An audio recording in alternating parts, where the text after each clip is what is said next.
দাঁড়া, কাদা দেখে যাবি, দাঁড়া। নাম কোলে করে নিয়ে যাবো, দাঁড়া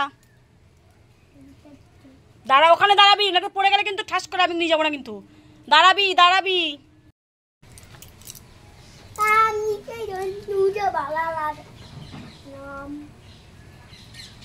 দাঁড়া, কোলে আসো।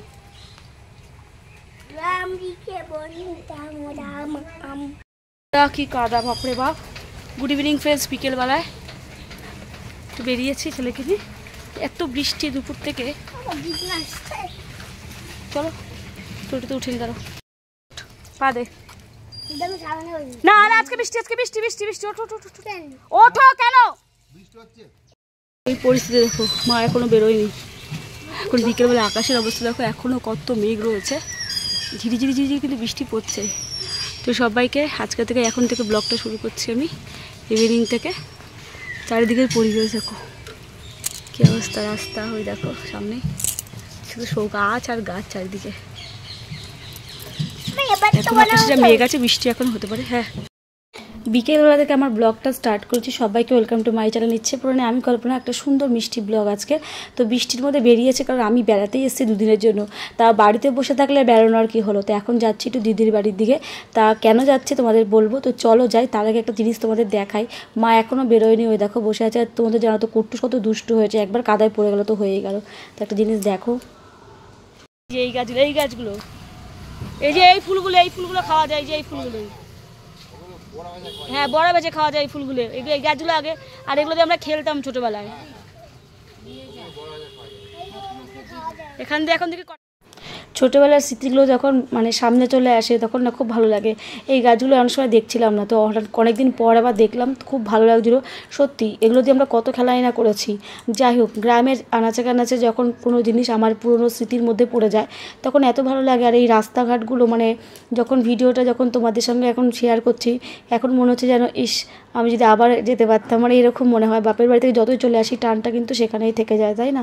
আর আমাদের বাপের বাড়ি যেতে গেলে তোমাদের বলি না যে আমাদের মানে আমরা থাকি নবদ্বীপে না, আমাদের বর্ধমান ডিস্ট্রিক্ট। তো নদিয়া ডিস্ট্রিক্ট আর বর্ধমান ডিস্ট্রিক্ট হচ্ছে রেলগেটটার এপার আর ওপার। তো আমরা এখন বর্ধমানে দাঁড়িয়ে আছি, ওপারটা নদিয়া। তো যাই হোক, চলে এসেছি দিদির বাড়িতে। দিদির বাড়িতে এসে দেখো ওরা সবাই খেলাধুলা করছে। আর এখানে জয়ম্বু বসে আছে।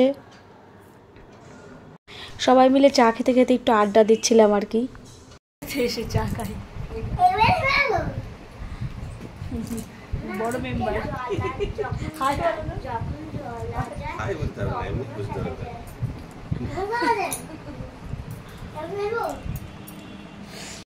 দিদির বাড়িতে এখন বেশি আসাই হয় না, আগে প্রায় আসতাম যখন বিয়ে হয়নি। আর জাইম্বুর সাথে খুব, জাইম্বুকে ভীষণ ভালোবাসতো। আর আজকে আসার উদ্দেশ্য তোমাদেরকে বলছে যেটা হচ্ছে, তো এই যে আমার দিদি, তো জানোই তোমরা আমরা দুই বোন। তো এই নাইটিগুলো আমি কিনেছিলাম অনেক দিন আগে, কিন্তু আমি না সেলাই করতে পারছিলাম না। আমার দিদি যেহেতু মেশিন আছে, তো বাপের বাড়িতে এসেছি, ওই বলে না এক কাজে দুই কাজ, তো সমস্ত কিছু সেলাই করে তারপর বাড়িতে এসেছি। আর সেদিন আর তোমাদের সাথে বক বক করা হয়নি। মানে তারপরে বাড়িতে এসে এত টায়ার্ড লাগছিলো, কুট্টুসকে নিয়ে ঘুমিয়ে পড়েছি। তো এটা নেক্সট দিন, পরের দিনকে সকালবেলায় মাকে বলেছিলাম যে একটু কচুর শাক করো। তো মা কচুর শাকটা খুবই সুন্দর করে, এত ভালো করে মানে বলার মতন না। তো এই জন্য কচুর শাক করছিল মা। তো কচুর শাকটা বাজার থেকে কিনে নিয়ে আসেনি। আমাদের যেহেতু আমাদের বলেছেন আমরা গ্রামেই থাকি, তো কোনো কিছুরই অভাব নেই, তো মাঠে কচুর শাক হয়েছিল ওখান থেকেই। তো যাই হোক, তারপরে আমি সকাল সকাল স্নান টান সেরে নিয়েছি। কুট্টুস পাশেই বসে আছে, ও উঠে গেছে, উঠে ওই খাটে চলে গেছে খেলতে। আর আমি এদিকে স্নান করে নিয়েছি, কারণ বর্ষার দিন এই বৃষ্টি এই কখনো ভালো। আর যেহেতু আমাদের সারা বাড়িতে শুধু কাদা আর কাদা, তোমরা ভিডিও শুরুতে দেখতে পেয়েছো যে বর্ষাতে আমাদের উঠোনগুলো কেমন কাদা হয়ে থাকে, কিন্তু তারপরেও যেন কোথাও একটা ভালো লাগে, এরকম আর কি ব্যাপার। তো এত গরম পড়ছে, মানে কি বলবো, মানে এত বৃষ্টির পরেও যে এত গরম কোথা থেকে আসে জানি না। তোমাদের কার কার ওখানে গরম পড়েছে আমাকে একটু কমেন্ট করে বলবে। তো একটু নিজেকে তৈরি করে নিচ্ছি। বাপের বাড়িতে আসলে একটা রিল্যাক্স কি জানো তো, মানে মায়ের হাতে ভালো ভালো রান্না খাওয়া যায়। তবে হ্যাঁ, কুট্টুসের জন্য আমার আর রিল্যাক্স করা হয় না। আমার খুব বিরক্তও লাগছিলো, ভাবছিলাম আর আসবোই না। মানে এত দুষ্টামি করে যে ওকে ওর পিছনে খাটতে খাটতেই আমার দিন যায়। মাকে তো কোনো কাজে সাহায্য করতে পারিও না, আর খাটতে খাটতেই আমার দিন যায় ওর পিছনেই। তারপরে যতটা পারি, মা যখন একা একদমই পেরে ওঠে না, তখন টুকিটাকি কাজগুলো মাকে করে দিই। আর আমাদের ঘরে তোমাদের সাথে কী শেয়ার করবো, তোমরা তো জানোই। তো এরপরে সিঁদুরটা পরে নেবো। আর মা বলছে ভাত খা ভাত খা, আমি যে খাবো খাবো দিয়ে মা রান্না হয়ে গেছে মোটামুটি। তো কী কী রান্না করেছে সকালবেলার আইটেম চলো একটু দেখিয়ে নিই। আর আমি জানো তো বাপের বাড়িতে এখানে ব্লগ শ্যুট করতে ভুলেই যাই, মানে আমি যে ভিডিওটা শ্যুট করতে হবে তোমাদের সাথে শেয়ার করতে ভুলে যাই। কোথা দিয়ে যে আমার কী দিন যায় কী রাত যায় আমি টেরই পাই না, কী করে রাত দিন চলে গেল। যাই হোক, এই যে খাবার নিয়ে বসে পড়েছি। মা এখানে বসেছে, মা হাঁপিয়ে গেছে, মানে রান্না করতে করতে মার শরীর আর টানে না। আর আমি এখানে হাসলাম, মার আমি কী কথা দিই জানো। তো সকালবেলা ওই যে কচু শাক, তারপরে ডাল, তারপরে এখানে ছিল পেঁয়াজি, এই সমস্ত ছিল। ওই দেখো মা হাসছে, কী নিয়ে জানো আমরা হাসাহাসি করছি ভুলে গেছি। দিয়ে বাইরে বেরোলাম একটু, এত রোদের তাপ যে বেরিয়ে একটু তোমাদের দেখাবো, কিছু দেখাতে পারবো না। এখন যাচ্ছি একটা জিনিস দেখতে, চলো তোমাদের দেখাবো। যদি রেডি না হয়ে থাকে তাহলে কিছু করার নেই, রেডি করতে বলবো। তো কোথায় যাচ্ছি চলো নিয়ে যাই তোমাদের, তারপরে দেখতে পাবে। নাইটি পরে যাবো, এইখানেই কাছেই আমাদের। বাইরে রোদে তাপ বুঝতেই পারছো। কুট্টুস দেখো দুষ্টামি করছে, দেখবে কুট্টুস দেখে দুষ্টামি করছে। আর এখানে সব ঝুলনের জন্য বাঁশ কাটছে, যে বসে বসে বাচ্চারা। ঝুলন হবে তৈরি, ঝুলন হবে এখানে। তো কালকে যা বৃষ্টি হয়েছিল দেখালাম। এই বাপরে বাপ, এইটুকুনি টাইমের মধ্যে ঘেমে গেছি, এত গরম লাগছে। রান্নাবান্না হয়ে গেছে। তো চলো যাই ওখানে। আর কালকে থেকে ব্লগটা শুরু করেছিলাম, কালকে সবটা কমপ্লিট করতে পারিনি, তাই আজকে থেকে আবার ব্লগটা স্টার্ট করছি সকাল থেকে। হ্যাঁ চলো, মা মা চলে এসছে, চলো যাই, চলো যাই। মা আসছে, মা আসুক, আমরা হাঁটি। বলেছিলাম সেখানে যেতে পারিনি, কারণ জিনিসটা তৈরিই হয়নি, তাই তোমাদের দেখাতেই পারিনি বন্ধুরা। আকাশে প্রচণ্ড মেঘ করেছে, এক্ষুনি বৃষ্টি নামবে, এক্ষুনি। তার মধ্যে মা করছে তালের বড়া, মানে তালের বড়া না, তাল কিনে নিয়ে এসছে দুটো। তোমাদের বলেছিলাম না যে আমাদের এখানে গাছটা দেখিয়েছিলাম গতকাল ভিডিওতে, সেই তাল। তো এই দেখো 3টে তাল, এই 3টে তাল মা এখন গোলাবে আগে ধুয়ে নিয়ে আসবে তারপরে। তো এই তালগুলোর গোলা তোমাদের দেখো কি মিষ্টি এই তাল। এই দেখো 3টে তাল, তালের বড়া হবে, আগে তাল গোলাবে যাও। দুপুরবেলায় একদম খেতে ইচ্ছে করছিল না, তো দেখো ডিমের ঝোল রান্না করেছিল। তো মা কী করেছে, আমাকে মেখে দিচ্ছে তুই খা। আর এই যে থালাটা দেখতে পাচ্ছ, তোমাদের একটা গল্প বলবো, এটা কিন্তু আমার থালা, মানে বিয়ের আগ পর্যন্ত আমি এই থালায় খেতাম। দেখে মনে হচ্ছে না এত বড় থালায় তুমি খেতে। হ্যাঁ গো, আমি না ভাত খেতে একদম ভালোবাসতাম না, মা জোর করে পিটিয়ে পাটিয়ে বিয়ের আগে পর্যন্ত আমাকে ভাত খাইয়েছে, তো ওইটুকুনি থালাতেই আমার ভাত খেতাম। এখন তো একটু এই শ্বশুর বাড়িতে এসে একটু বড়ো হয়েছে।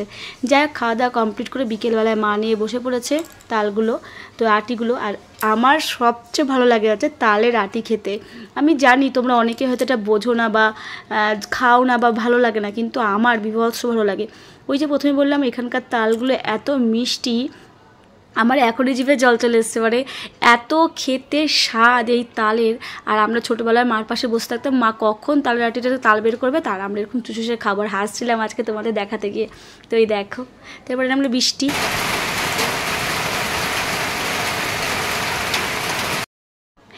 এই বৃষ্টি, এই রোদ, এই গরম সব মিলিয়ে ঝুলিয়ে বাপের বাড়ির সময়টা বেশ মনোরমটা ভালোভাবেই কাটছে। বিকেলবেলা আবার রেডি হয়ে গেছি আজকেও একটু বেরোবো বলে, কারণ তারপরের দিনকে আমাকে বাড়ি ফেরার পালা হয়ে গেল দেখতে দেখতে 2-3 দিন। তো চলো একটু রেডি হয়ে নিই। আর আমার সবচেয়ে একটা ভালো কথা বলবো, আমার মতন কার কার মনে হয় বলো তো এরকম বৃষ্টি দেখলে সাজতে ইচ্ছা করে। আমার এত ভালো লাগতো, মানে আমি এখন তো সংসারে এসে সমস্ত কিছু ভুলেই গেছি, কিন্তু বিয়ের আগে যেহেতু আমাদের উপরে টিন ঝমঝম করে বৃষ্টি পড়তো, পাখা চলতো, আর আমি না সাজতাম, বসে বসে গান করতাম, মানে নিজের মনের আনন্দের সুখে চলতাম আর কি। সেই দিনটা যখন আজকে আবার মানে নিজে নিজে করছি আর মনে পড়ছে, ভেতরে এত আনন্দ লাগছিলো, মানে কি বলবো, সাজতে আমার খুব ভালো লাগছিলো। তাই কখনো তোমাদের সাথে সাজ শেয়ার করি না সেইভাবে, তো আজকে একটু শেয়ার করছি তোমাদের সাথে বন্ধুরা। তো কারা আছো আমার মতো এরকম বৃষ্টি দেখলে সাজতে ইচ্ছা করে, মানে নিজের প্রতি একটা আনন্দই আলাদা হয়ে চলে আসে আর কি, তাই না? আমার তো ভীষণ ভালো লাগছিলো। যাই হোক, অনেকদিন পর রেডি হয়ে একটা রিলস বানাবো বলে বাইরে গেছি, ব্যাস আর ঝমঝম করে বৃষ্টিতে ভিজে গেছিলাম আমি। কিছু করার নেই আর কি, মানে এই বৃষ্টি, এই গ্রামের বাড়ির বৃষ্টি না একটু অন্যরকম, বিশেষ করে টিনের চালে যখন বৃষ্টির ঝমঝম করে আওয়াজ হয়, মানে তার আওয়াজের অনুভূতিটাই কিন্তু আলাদা। কি বলো তোমরা, তাই তো? কার সাথে মানে আমার কথার সাথে কার কার মিল এক হয়েছে আমাকে কিন্তু তারা কমেন্ট করে বলবে। আর তোমাদের কেমন লাগছে আমার গ্রামের বাড়ির ব্লগটা অবশ্যই কিন্তু কমেন্ট করো। ভালো লাগলে কিন্তু লাইক, কমেন্ট, শেয়ার, সাবস্ক্রাইব করে দিও বন্ধুরা। যারা নতুন দেখছো তাদের বলছে, আর যারা পুরনো বন্ধুরা যারা দেখছো তাদেরকে অসংখ্য ধন্যবাদ আমার এই সুন্দর মিষ্টি ব্লগটা দেখার জন্য। তো এখন আমি কোথায় যাচ্ছি ভাবছো, তাই তো? কালকে গেলাম, আবার আজকেও যাচ্ছি। গতকাল তো দিদির বাড়ি গেছি, তোরা দেখতেই পেয়েছো। আজকে যাব হচ্ছে পোড়ামাতলা, মানে আমাদের নবদ্বীপের সবচেয়ে বৈশিষ্ট্যপূর্ণ জায়গা হচ্ছে পোড়ামাতলা। তো যাবো হচ্ছে পোড়ামাতলা, বাড়িতে এসেছি আর পোড়ামাতলা যাবো না তাই হয়। বিকেলবেলাতে একটা ভিডিও করতে গেছিলাম, বাপরে বাপ যা শ্যুট করেছি, ভিডিওটা তোমরা দেখতে পারবে, আসবে ট্রেন্ডিং ভিডিও, একটা শর্ট ভিডিও। ভালো তো হয়নি, আমার কাছে মোটামুটি লেগেছে না। তো চলো বেরোই, বাইরে যাই, বাইরে বৃষ্টি।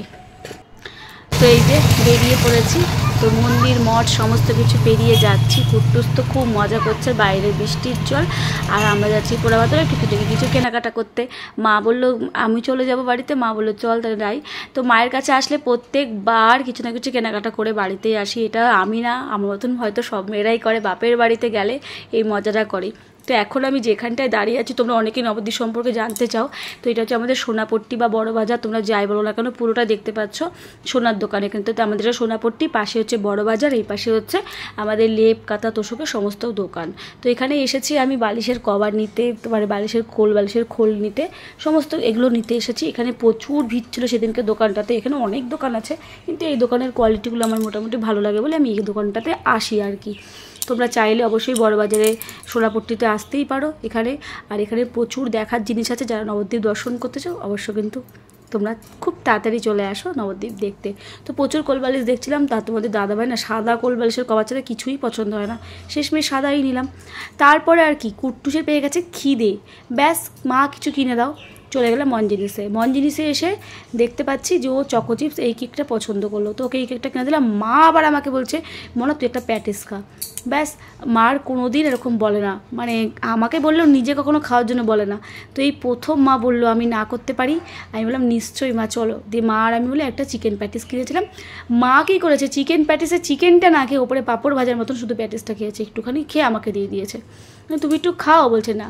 আর পরের দিন ছিল ইন্ডিপেন্ডেন্স ডে, স্বাধীনতা দিবস। তো তার জন্য চারিদিকে দোকানে সুন্দর করে সাজিয়েছিল, ডেকোরেশন করেছিল, ভীষণ ভালো লাগছিলো। তো আফটারঅল আমরা পোড়ামাতলায় এসে পৌঁছেই গেলাম। এইটা হচ্ছে মা পোড়ামার মন্দির। আমি আর ভেতর দিকে যাইনি, মাছ টাছ খাওয়াছিলাম বলে আর যাইনি, ডিম খাওয়াছিলাম। তো আমরা একটা দোকানে এসেছি টুকিটাকি কিছু সাদা জিনিস কিনতে। আর মেয়েরা সাদা জিনিস কিনতে যে কত ভালোবাসে, এটা তো মানে মেয়েদের থেকে মানে মেয়েরাই ভালো বলতে পারবে, তাই না? তো মেয়েদের সাদার দোকানে যখন ঢুকেছি, একটা যেটা 10টা দেখছি। আর এখানে সবই গোল্ডের জিনিস পাওয়া যাচ্ছিলো, শাখা পলা গলার যাবতীয় যা কিছু এই দোকানটায় পাইকারি খুচরো সব পাওয়া যায়। আর খুব সুন্দর সুন্দর কালেকশানও আছে। এটা পোড়ামাতলায় একদম পোড়ামার ডান দিকে না বা দিকে যেন দোকানটা এখন ঠিক মনে পড়ছে না। তো এখান থেকে আমার বেশ কিছু জিনিস পছন্দ হয়েছে, আমি নিয়েও নিয়েছি। তো চলো এখন বাড়ি যাওয়া যাক তালের বড়ার জন্য। মা বলেছিল যে তালের বড়াটা বাড়িতে এসে করবে, তো যেমন কথা তেমন কাজ, মা এসে বাড়িতে তালের বড়া করতে শুরু করে দিয়েছে। আমার মা যেন তো কখনো বসে থাকে না, এই একটা কাজ করছে ওটা শেষ করতে শুধু আর একটা কাজ। আমি বলি একটু রেস্ট তো নাও, না বলে রেস্ট নিলে হবে, কত কাজ পড়ে আছে, মানে কাজের আর শেষ নেই। আমি জানি গ্রামের বৌমা মায়েদের না এরকমই থাকে, সারাদিন কাজ থাকে গো, ওদের কখনোই বিশ্রাম বলে কিছু হয় না। তো শেষমেশ তালের বড়া দেখে লোভ লাগছে কার কার, আমাকে কিন্তু কমেন্ট করে বলো। আর এই বছরের প্রথম আমি তালের বড়া খাবো আর কি, ভীষণ এক্সাইটেড। তো মা আটাটা মাখতে পারছিল না, আমাকে একটু আটাটা মেখে দে, মাকে আবার আটা মেখে দিয়েছি, তাই আমার আঙুলে দেখো আটা লেগে আছে। আর আমি আটার হাত ধুয়ে যাই তালের বড়া খাবো, সেই তর আমার সইল না, তার আগেই খেয়ে নিয়েছি। তারপরে মা মিষ্টির দোকান থেকে একটা সর ভাজা নিয়ে এসেছিলো, এটা হচ্ছে সরে ভেজানো, সর ভাজাই কিন্তু মিষ্টি রসে ভেজানো, ছানা সন্দেশ এগুলো সব নিয়ে এসেছিলো রাতের খাবারের জন্য। তো আজকের ভিডিও তোমাদের কেমন লাগলো, আই হোপ ভালো লাগলো, অবশ্যই লাইক কমেন্ট শেয়ার সাবস্ক্রাইব করে দিও। আজকের মতন বিদায় নিচ্ছি বন্ধুরা, রাতের এই ডিনার দিয়ে, টাটা।